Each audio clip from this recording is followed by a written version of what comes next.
C'est totalement insupportable. Il y a évidemment que c'est un très grand club, ils ont 53 milliards de Ligue des Champions, évidemment, mais quand tu vois la saison passée, le matin du Ballon d'Or, alors qu'ils ont déjà 40 000 Ballons d'Or, tu te rends compte, je sais pas comment, je sais pas, en tout cas, ils décident de pas venir à Paris, ils décident de boycotter la cérémonie. L'histoire, c'est que tant qu'ils n'ont pas la certitude que Vinicius a le Ballon d'Or, ils ne veulent pas venir. Donc tu te rends compte, tu es un club, tu as gagné des Ballons d'Or à n'en plus finir.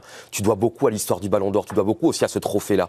Un mariage parfait entre le Ballon d'Or et le Real Madrid, et tu boycottes une cérémonie. T'imagines Carlo Ancelotti qui lui aurait dû avoir le trophée du meilleur entraîneur. Ils avaient l'équipe, le coach et le... Donc c'est-à-dire que ça montre bien tu n'acceptes pas de perdre, tu n'acceptes pas la défaite. Quand tu vois le monsieur du corps arbitral la saison dernière en pleurs parce que ses enfants ils reçoivent les menaces. Mais c'est insupportable. Mais moi je parle au-delà du Real Madrid, c'est tous les grands clubs.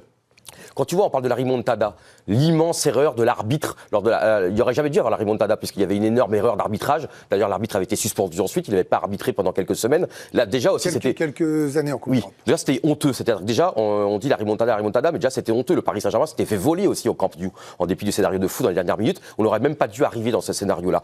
Et c'est dans les principaux pays, tu as toujours 2-3 clubs comme ça. Et ce qui est terrible, c'est qu'il n'y a même pas besoin de mallette. Il n'y a même pas besoin de valise, il n'y a même pas besoin d'échange d'argent.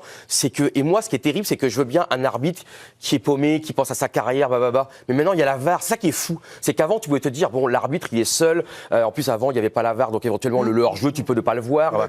Mais maintenant, en plus, tu dois être protégé parce que tu as la VAR, tu as des gens qui sont dans un cas régie, tu as des caméras, tu as un assistant VAR et tout. Et même là, et franchement, ce souvenir incroyable de 2018, quart de finale, retour de Ligue des Champions à Bernabéu, à l'aller, vous savez, à Turin, le Real Madrid extraordinaire, 3-0 pour le Real. Au retour, la Juventus fait l'un des matchs de sa vie, 1-0, 2-0, 3-0. On va aller en prolongation. Le match est dingue, merveilleux, majestueux. 93e, Benacer dans la surface de réparation, est-ce qu'il touche ou pas? On l'a vu là, on va pas refaire tout. Non, mais c'est pour vous dire aussi que c'est des moments quand même importants. On a la 93e minute de jeu. Et Buffon, c'était son premier carton rouge en 117 matchs de Ligue des Champions. Parce que pour faire péter les plombs à Buffon, un mec merveilleux, extraordinaire, 117 matchs de Ligue des Champions, et il a pété les plombs au 117e parce qu'il n'en pouvait plus. Il en avait ras la casquette. Ce qui veut dire que c'est trop grave, et il faut que ça cesse à un moment donné. Parce qu'à un moment donné, encore une fois, je vais revenir à la passion, et tu brises des rêves d'enfants, tu brises des rêves de club. Heureusement que c'est que la première journée de Ligue des Champions, parce que je ne sais pas dans quel état vous seriez si c'était une demi-finale.